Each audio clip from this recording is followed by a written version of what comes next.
Good morning, welcome to business breakfast show. Global markets ప్రస్తుతం mixed గా trade అవుతున్నాయి. Last night US markets లాభాలతో ముగిశాయి. ఆల్మోస్ట్ 1% వరకు నాస్డాక్, S&P 500 లాభపడటం గమనించాం. ప్రస్తుతం SGX నిఫ్టీ సుమారుగా 6 పాయింట్ల నష్టంతో ట్రేడ్ అవుతోంది. సో అగైన్ ఒక ఫ్లాట్ ట్రేడింగ్ సెషన్ మనం గమనించబోతున్నామా మరి కొద్దిసేపట్లో తేలిపోతుంది. సో నిన్న కూడా ఎటువంటి ప్రత్యేకత లేని ఒక ఫ్లాట్ ట్రేడింగ్ సెషన్ గమనించాం. సైడ్ వేస్ లో మూవ్ అయ్యాయి బోత్ సెన్సెక్స్ అండ్ నిఫ్టీ. అయితే అఫ్ కోర్స్ ఇండివిజువల్ స్టాక్స్ లో యాక్షన్ కొనసాగింది.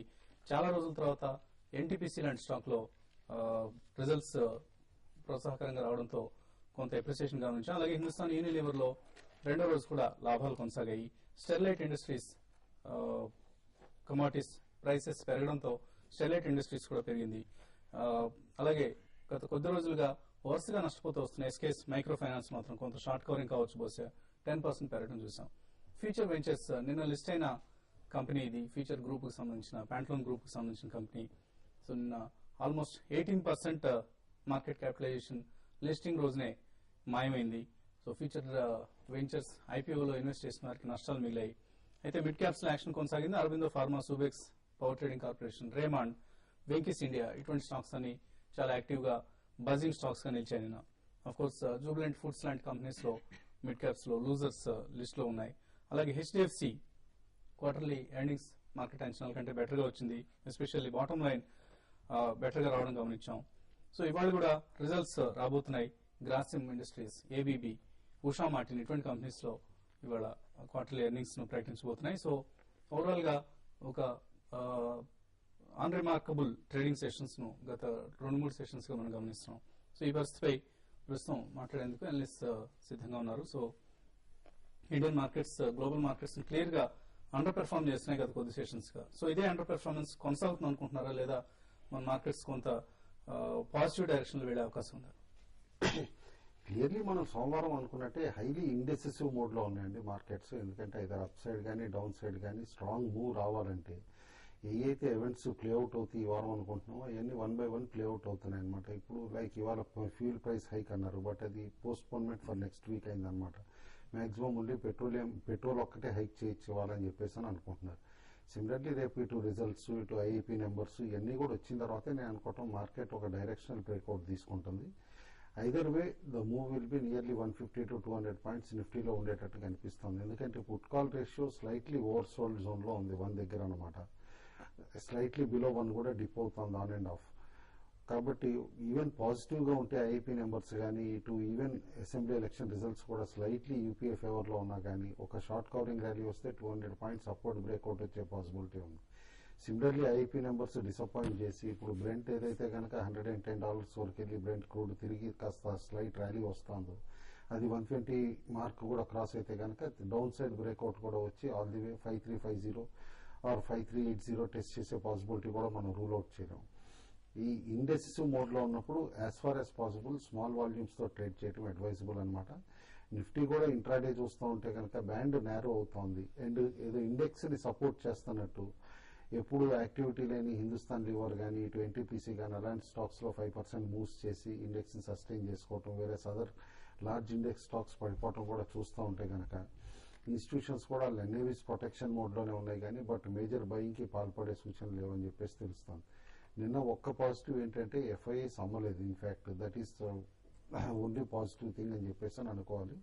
కాబట్టి maybe they are waiting for the event also అనమాట. ఇక next 2 days all in all markets range bound market అనండి, పెద్ద స్పెక్టాక్యులర్ మూవ్స్ అయితే ఎక్స్పెక్ట్ చేయక్కర్లేదు.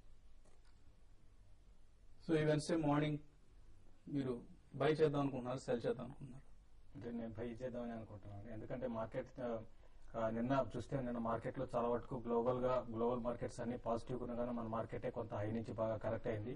అయితే ఈ రోజు కొంచెం మార్కెట్ లో కొంత బయింగ్ రావడానికి అవకాశం ఉంది. ఇంతకుముందు కుటుంబరావు గారు చెప్పినట్టు FIs నిన్న లాస్ట్ ఒక 15 రోజులుగా చూస్తుంటే ఈక్విటీలోను F&Oలోను క్లియర్ గా అమ్ముతున్నారు. అయితే ఇప్పుడు నిన్న ఒక రోజు కొంచెం బయింగ్ లో వచ్చారు. అయితే ఈ బయింగ్ అని కంటిన్యూ అయిందంటే మాత్రం మార్కెట్స్ ఇక్కడ నుంచి పెరిగే అవకాశం ఉంది.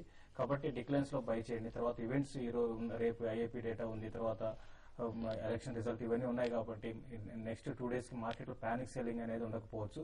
అట్ ద సేమ్ టైం నిన్న నిఫ్టీ పడినా కూడా 5540 అనేది చాలా స్ట్రాంగ్ సపోర్ట్. దానిపైన నిఫ్టీ క్లోజ్ కావడం జరిగింది. కాబట్టి ఇది కూడా ఒక పాజిటివ్ గా చెప్పొచ్చు. ఈ రోజు కూడా ఏషియన్ మార్కెట్స్ చూసి చాలా వరకు ఒక హ్యాంగ్సింగ్ తప్ప మిగతా అన్ని కూడా చాలా వరకు పాజిటివ్ ఉన్నాయి. ఏషియన్ మార్కెట్స్ కంటిన్యూగా 3 రోజుల నుంచి పాజిటివ్ ఉన్నాయి. కాబట్టి మన మార్కెట్ ఈ రోజు కొంచెం డైరెక్షన్ రావడానికి అవకాశం ఉంది. అట్ ద సేమ్ టైం నిఫ్టీకి మనకి రెసిస్టెన్స్ విషయానికి వస్తే నిన్న కూడా చూసాం 5580 5590 ఆ లెవెల్ నుంచి నిఫ్టీ మళ్ళీ కిందకి రావడం జరిగింది. ఒకవేళ ఈ రోజు కానీ అదే లెవెల్ కానీ క్రాస్ అయిందంటే మాత్రం డెఫినెట్ గా ఇంకా మార్కెట్ లో ఇంకా చాలా వరకు షార్ట్స్ ఉన్నాయి. కాబట్టి షార్ట్ కవరింగ్ ర్యాలీ వచ్చి నిఫ్టీ 5650 5680 వరకు నిఫ్టీ పెరిగే అవకాశం ఉంది. అయితే ఇండెక్స్ బేస్డ్ స్టాక్స్ చాలా వరకు బ్యాంకింగ్ స్టాక్స్ చాలా వీక్ గా ఉన్నాయి. ఎప్పుడైతే బ్యాంకింగ్ స్టాక్స్ లో బయింగ్ వచ్చిందంటే డెఫినెట్ గా మార్కెట్ లో నుంచి ఫర్దర్ గా పెరిగే అవకాశం ఉంది. ఒకవేళ పెరిగినా కూడా 100 పాయింట్స్ పెరిగితే అంతకుమించి పెద్దగా పెరిగే అవకాశం లేదు. కాబట్టి ఒక ట్రెండ్ అనేది ఒక రేంజ్ బోర్డ్ ఉంటుంది. కాబట్టి ఒక ట్రేడర్స్ మాత్రం ఇది మంచి రేంజ్ మంచి ట్రేడింగ్ చేసుకోవడానికి అవకాశం ఉన్న మార్కెట్. ఒక 100 పాయింట్స్ పెరిగితే అమ్మేసి అక్కడ మన షార్ట్ సెల్ చేసి ఈ విధంగా చేసుకోవచ్చు. ఇంకోటి దీంతో పాటు crude oil last 3 trading session లో పెరుగుతూ వచ్చింది. ఇది కొంత నెగిటివ్ అవుతుంది. అక్కడ క్రూడ్ ఆయిల్ కానీ ఈ రోజు కొంచెం డౌన్ కావడానికి అవకాశం ఉంది. ఈ రోజు ఇన్వెంటరీ డేటా యూఎస్ లో ఉంది.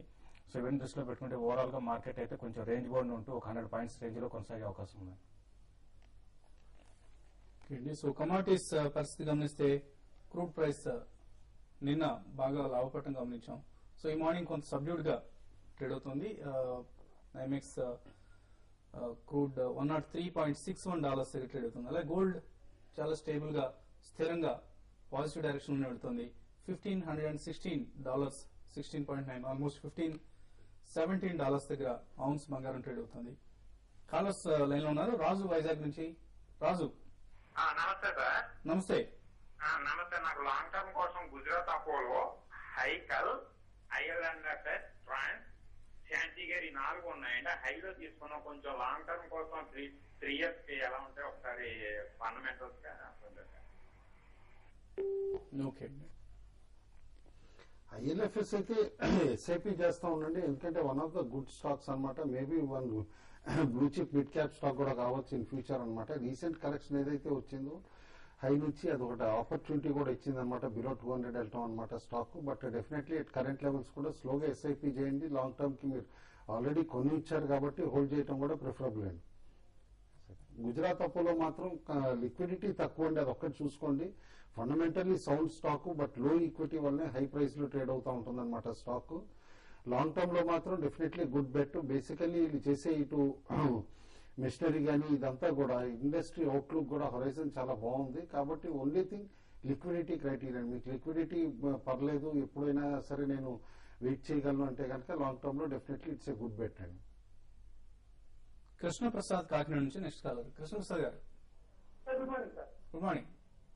సార్ ఏంటి sir Punj Lloyd and Prakash industries గురించి గారు అంటే 650 షేర్స్ ఉన్నాయి సార్. పుంజులాయిడ్ 160 యావరేజ్ పడింది సార్. ప్రకాశ్ ఇండస్ట్రీస్ 175 షేర్స్ ఉన్నాయి సార్. 190 యావరేజ్ ప్రైస్ లో పడింది సార్. ఓకే అండి. ఓకే అండి. మీరు తీసుకున్న 2 స్టాక్స్ కూడా న్యూస్ వల్ల ఈ స్టాక్ లో బాగా బ్యాడ్ న్యూస్ రావడం కంటిన్యూగా ఈ స్టాక్స్ కూడా బాగా పడడం జరిగిందండి. అయితే ఒక టైంలో 2 కూడా చాలా ట్రేడింగ్ యాక్టివిటీ బాగుండేది, మరి ముఖ్యంగా పుంజులాయిడ్ లో. దీంతో పాటు స్టాక్ లో కంటిన్యూగా ఇన్వెస్ట్ చేసిన ప్రతి ఒక్కరికి రిటర్న్ వచ్చేది. అయితే లాస్ట్ ఒక 1 ఇయర్ గా చూస్తే ఎప్పుడైతే 290 280 లెవెల్స్ నుంచి కంటిన్యూగా 62కి వచ్చిందో దాదాపు చాలా మంది ఇన్వెస్టర్స్ ఇందులో చాలా వరకు నష్టాల్లో ఉన్నారు. అయితే ఇక్కడ నుంచి స్టాక్ అయితే పెద్దగా పడే అవకాశం లేదు. కాబట్టి ఇంకా మీరు ఫర్దర్ గా మీరు స్టాక్ లో యాడ్ చేసుకోవాలనుకుంటే యాడ్ చేసుకోండి. 1 ఇయర్ 1.5 ఇయర్ టార్గెట్ పెట్టుకుంటే మళ్ళీ ఇది 140 150 వరకు రావడానికి అవకాశం ఉంది. అక్కడ మీరు ఒకసారి ఎగ్జిట్ కావచ్చు. తర్వాత ప్రకాశ్ ఇండస్ట్రీస్ లో కూడా రీసెంట్ గా దానికి బ్యాడ్ న్యూస్ వల్ల స్టాక్ కూడా బాగా పడడం జరిగింది. ఇది మీరు హోల్డ్ చేసుకునండి, దీన్ని ఎవరేజ్ చేసుకోకండి. ఇది కూడా ఇక్కడ నుంచి పెద్దగా డౌన్ సైడ్ ఉండే అవకాశం లేదు. ప్రకాశ్ ఇండస్ట్రీస్ ఫండమెంటల్ గా చాలా స్ట్రాంగ్ కంపెనీ అని చెప్పొచ్చు అండి. ఓకే అండి. ఇప్పుడు ఒక చిన్న బ్రేక్ తీసుకుందాం.